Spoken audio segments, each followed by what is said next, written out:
नमस्कार, आदाब दोस्तों, आपके साथ मैं हूं फराज और चैनल है फिल्मी फराज।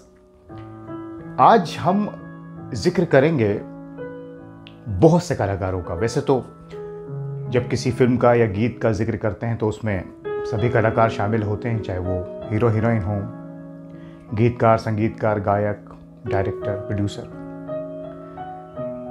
आपको ये बताएंगे कि जो गुरु और शिष्य थे, किस तरह से ये गीत पहले शिष्य ने गाया और ज़रूरत पड़ी तो गुरु को बुलाना पड़ा कि ये गीत आप ही को गाना पड़ेगा। दोस्तों, ऐसे बहुत से गीत होते हैं जिन्हें पहले दूसरा गायक रिकॉर्ड करता है, फिर बाद में हीरो या हीरोइन के कहने पर या अगर बात नहीं बनती तो उसे दूसरे गायक से रिकॉर्ड करवाना पड़ता है। ऐसे कई बार हुआ है, चाहे रफ़ी साहब ने किए हों, लता जी ने किए हों या किसी और ने। आज भी हम ऐसे ही एक गीत का जिक्र करेंगे। हम सब जानते हैं कि वी शांताराम जी कितने बड़े फिल्मकार हुए, एक से बढ़कर एक फिल्में हैं उनकी, 2 आंखें 12 हाथ, नवरंग, बहुत सी फिल्में। अब आपको ये बताएं कि शांताराम जी के यहां रफ़ी साहब ने बहुत कम गाने गाए हैं, तकरीबन ना के बराबर। महेंद्र कपूर साहब ने गाए हैं उनके काफ़ी गाने, नवरंग हो, और भी गायकों ने, C.H. आत्मा जी ने, लता जी ने। लेकिन कभी कभी ऐसा होता है कि जो गीत रिकॉर्ड होता है या तो वो मुश्किल होता है या उसमें वो बात नहीं आ पाती जो संगीतकार चाहता है, तो फिर उस गायक को लाना पड़ता है जो इस कमी को पूरा कर सके। जैसे B.R. चोपड़ा साहब किया, कई बार रफ़ी साहब ने गाया, रवि साहब लेकर आए कि इसको तो रफ़ी साहब ही गा सकते हैं। इसी तरह से वी शांताराम जी, जिन्हें सब अन्ना साहब कहते थे प्यार से, वो एक फिल्म बना रहे थे, सेहरा। 1963 की ये फिल्म है, आपने देखी होगी। सेहरा में भी रफ़ी साहब की पहले आवाज़ नहीं थी, इसमें महेंद्र कपूर साहब आवाज़ दे रहे थे। बड़े मशहूर गीत इसके। और इस फिल्म की खासियत रही कि इसका जो संगीत दिया वो दिया रामलाल जी ने। रामलाल जी ने बहुत कम संगीत दिया, मूलतः वो शहनाई वादक थे, शहनाई बजाया करते थे फिल्मों में कई बड़े बड़े संगीतकारों के साथ, चाहे वो अनिल विश्वास जी हों, नौशाद साहब हों। गूंज उठी शहनाई में भी उन्होंने शहनाई बजाई है। लेकिन इस फिल्म में वो संगीत दे रहे थे। इसके पहले भी माया मचेंदर और कुछ फिल्मों में संगीत दे चुके थे। और इस फिल्म का जो मशहूर गाना है, वैसे तो रफ़ी साहब ने पहले इसमें एक भी गीत नहीं गाया था, लेकिन बाद में जब ये गीत गाया तो उसके बाद 2 गीत और गाए। लगी मस्त नज़र की कतार, वो गीत बड़ा मशहूर हुआ, जिसके लिए शम्मी कपूर साहब ने ये कहा था कि ये जो मस्त नज़र की कतार ये गीत है, काश मुझे मिल जाता। तो उनके टाइप का गाना था, रफ़ी साहब ने झूम कर इसे गाया था। खैर, जिस गाने का जिक्र मैं कर रहा हूं वो है तकदीर का फसाना। तकदीर का फसाना,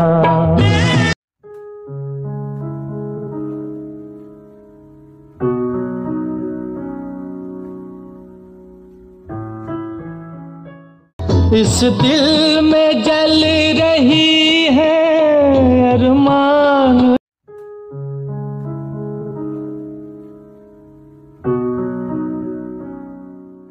सेहरा तुम्हें मुबारक।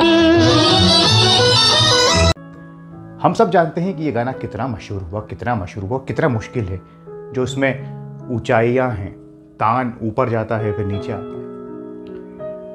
आपको ये जानकर हैरत होगी कि ये गीत पहले महेंद्र कपूर साहब रिकॉर्ड कर चुके थे, ये रिकॉर्ड हो गया था। और इस बात का जिक्र रामलाल जी ने खुद इंटरव्यू में किया है। उन्होंने उजाले उनकी यादों जो कार्यक्रम है विविध भारती का, उसमें इंटरव्यू में ये बात बताई है। बहुत से लोग ये भी कहते हैं कि हम कहाँ से ये सब बताते हैं, कहीं कहानियाँ तो नहीं लाते अपने मन से। नहीं, तो ऐसा नहीं है। हमारा काम है आप तक सच्चाई पहुँचाना। हम किताबें पढ़ते हैं, इंटरव्यू सुनते हैं, फिर आप तक कोई बात लेकर आते हैं। तो रामलाल जी ने इंटरव्यू में ये बात बताई कि महेंद्र कपूर साहब इस गीत को रिकॉर्ड कर चुके थे। लेकिन जब इस गाने को सुना तो वी शांताराम जी भी कुछ सोच रहे थे और रामलाल जी ने कहा कि साहब जो उतार चढ़ाव चाहिए उसकी कमी कहीं लग रही है। तो अन्ना साहब ने कहा कि क्या किया जाए। तो रामलाल जी ने कहा कि रफ़ी साहब से बात करते हैं। कहने कि ठीक है। रफ़ी साहब रामलाल जी के लिए पहले गाने गा चुके थे, माया मचेंदर वगैरह फिल्में।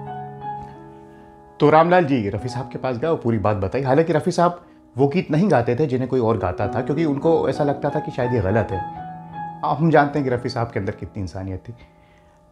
लेकिन रामलाल जी ने जब पूरी सिचुएशन बताई, गाना बताया, समझाया कि साहब उतार चढ़ाव बहुत नहीं, तो रफ़ी साहब मान गए, और वो भी सिर्फ 1000 रुपये। रफ़ी साहब तो पैसे के लिए काम करते ही नहीं थे, जबकि उस ज़माने में वो 5, 8, 10 हज़ार लिया करते थे। लेकिन रामलाल जी ने जब उनसे कहा तो रफ़ी साहब ने पूछा ही नहीं और बाद में 1000 रुपये लिए इस गीत के, ना के बराबर। अब रफ़ी साहब आए और इस गीत को उन्होंने रिकॉर्ड, हाँ ये भी आपको बता दें कि गीत बाकायदा रिकॉर्ड नहीं हुआ। यह गीत तो रिकॉर्ड हो चुका था महेंद्र कपूर साहब की आवाज़ में। तो रामलाल जी ने बताया इसको खाली डब किया गया है। जी हाँ, उसके बाद खाली डब के बाद, क्योंकि सब कुछ तैयार था संगीत वगैरह, डबिंग के बाद ये गीत ने वो तूफान मचा दिया, इतना मशहूर हुआ कि रफ़ी साहब के बेहतरीन नगमों में शामिल है दोस्तों। मुश्किल गानों में दर्द भरा तकदीर का फसाना जाकर किसे सुनाएं। फिर ये गाना जब आया फिल्म में, सेहरा में, तो बाद में फिर रफ़ी साहब ने और भी गीत गाए, जैसे मैंने आपको बताया लगी मस्त नज़र की कतार और एक ड्विट। पहले वो शांताराम जी की फिल्मों में नहीं गाते थे और बाद में भी नहीं गाए। ऐसा होता है, ऐसा नहीं है कि कोई लड़ाई है। कुछ संगीतकारों की अपनी पसंद होती है, डायरेक्टर्स की, प्रोड्यूसर्स की अपनी पसंद होती है, जैसे राज कपूर साहब और भी लोग।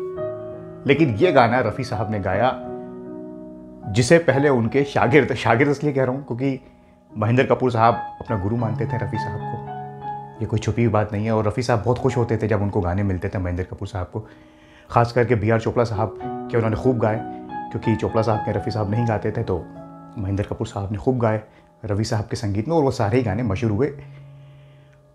और महेंद्र कपूर साहब ने कई इंटरव्यूज़ में बताया है कि किस तरह से रफ़ी साहब ने उन्हें सिखाया गाना।